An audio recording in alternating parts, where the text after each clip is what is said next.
भगवते वासुदेवाय। ओम नारायणाय।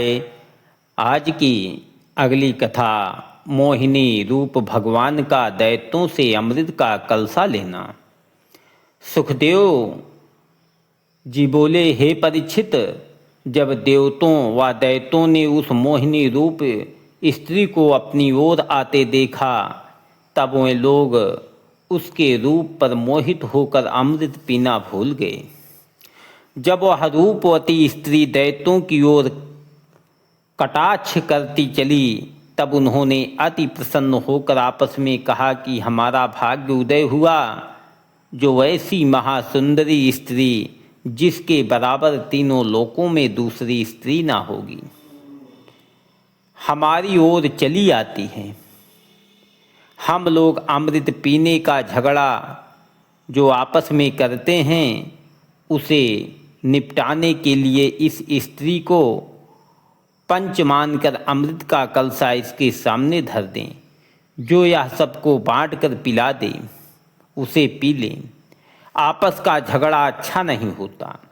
यह सम्मत करके दैत्यों ने अमृत का कलसा मोहिनी रूप भगवान के पास ले जाकर कहा, हे महासुंदरी, इस अमृत को पीने के लिए हम लोगों में विरोध है, इसलिए अपनी इच्छा से तुम्हें पंच मानकर चाहते हैं कि यह अमृत तुम अपने हाथ से बटोर कर सबको पिला दो। जब मोहिनी रूप भगवान उसकी बातों पर कुछ ध्यान ना करके आगे चले और दैत्यों ने उनके चरणों पर गिर कर अमृत बांटने के लिए अति विनती की, तब मोहिनी रूप ने दैत्यों की ओर देखकर मुस्कुरा दिया और वह मुस्कान देखकर दैत्य लोग अचेत हो गए। तब मोहिनी रूप भगवान ने दैत्यों से कहा कि तुम लोग मुझ वेश्या स्त्री से कहाँ की जान पहचान रखकर मुझे अमृत बांटने के लिए पंच बनाते हो। ज्ञानी को वेश्या कभी विश्वास ना करना चाहिए, और जो तुम अमृत बांट देने के लिए ऐसा हट करते हो, तो मेरे निकट अमृत निकालने में तुम्हारा व देवतों का परिश्रम बराबर है। तुम्हारी प्रशंसा हो तो मैं आधा आधा अमृत दोनों को पिला दूं, और तुम लोग जो अधर्म से अमृत लेना चाहते हो, तो ऐसी झूठी पंचायत मैं नहीं करती। यह वचन सुनकर दैत्यों ने कहा, हे प्राण प्यारी, तुम सत्य कहती हो। हम लोग अधर्म से अमृत अकेले पीना चाहते थे, अब हमने तुमको अपना पंच माना, इस कारण हम तुम्हारी आज्ञा पालन करेंगे, जो चाहो सो करो। जब मोहिनी रूप भगवान ने जाना कि दैत्य लोग अच्छी तरह हमारे बस में हो चुके, तब दैत्यों व देवतों से कहा कि तुम लोग स्नान करके पवित्र होकर अग्नि में आहुति दो और पृथक पृथक पंक्ति बांध कर कुश के आसन पर बैठो, तो मैं अमृत बांट कर पिला दूं। जब मोहिनी रूप भगवान के कहने से देवता व दैत्य अच्छे अच्छे भूषण व वस्त्र पहनकर पृथक पृथक बैठे, तब मोहिनी रूप भगवान दैत्यों से बोले कि मैं पहले देवतों को अमृत देकर पीछे तुम्हें पिलाऊंगी। दैत्यों ने कहा कि हमें तुम्हारा कहना सब अंगीकार है। यह सुनते ही मोहिनी रूप भगवान ने अमृत का कलसा उठा लिया और देवतों को पंक्ति में जाकर उन्हें अमृत पिलाना और दैत्यों की ओर तिरछी चितवन से देखना आरंभ किया। दैत्य लोग उसी चितवन के मद में मतवाले होकर अमृत का पीना भूल गए।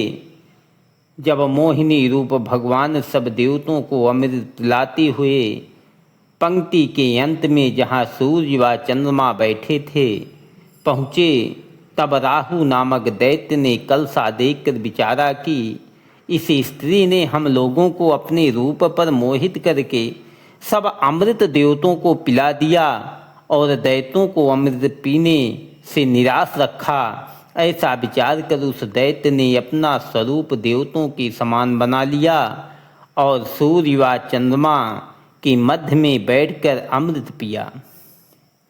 तब सूर्य व चंद्रमा ने चिल्लाकर मोहिनी रूप से कहा कि यह दैत्य है। जैसे यह वचन मोहिनी रूप भगवान ने सुना, वैसे ही बचा हुआ अमृत चंद्रमा पर गिराकर सुदर्शन चक्र से राहु का सिर काट लिया। पर वह दैत्य अमृत पीने के प्रताप से नहीं मरा। उसका सिर व धड़ अलग अलग दो स्वरूप होकर उठ खड़ा हुआ। सूर्य व चंद्रमा ने मोहिनी रूप से कहा कि महाराज, अब तो इसे मत मारो। जितने टुकड़े इसके शरीर से होंगे, अमृत पीने के प्रताप से उतने स्वरूप होकर यह जीता रहेगा। यह सुनकर मोहिनी रूप भगवान ने राहु से कहा कि तूने देवतों में बैठकर अमृत पिया, इसलिए अब तू दैत्यों का लक्षण व स्वभाव छोड़ दे। सूर्यादि के 7 ग्रहों के साथ साथ रहकर अपनी पूजा लिया कर। उसी दिन से 9 ग्रह हुए। उसके मस्तक को राहु और धड़ को केतु कहते हैं। सूर्य व चंद्रमा के बतलाने से मोहिनी रूप भगवान ने राहु दैत्य का सिर काट लिया। इसी कारण वह शत्रुता रखकर अमावस्या के दिन सूर्य को और पूर्णिमा के रात में चंद्रमा को निगलना चाहता है, जिसको चंद्र ग्रहण व सूर्य ग्रहण कहते हैं। उस समय भगवान जी की यज्ञानुसार सुदर्शन चक्र उनकी रक्षा करते हैं। इतनी कथा सुनाकर सुखदेव जी बोले, हे राजन, मोहिनी रूप भगवान ने देवतों को अमृत पिलाकर सुदर्शन चक्र को सूर्य व चंद्रमा की रक्षा करने के लिए छोड़ दिया और आप अंतर ध्यान होकर बैकुंठ को पधारे।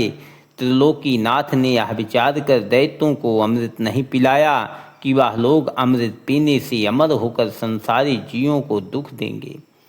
इनको अमृत पिलाना ऐसा है कि जैसे कोई सर्प को दूध पिलावे। देवतों व दैत्यों से युद्ध होना। ओम नमो भगवते वासुदेवाय। ओम नारायणाय नमः।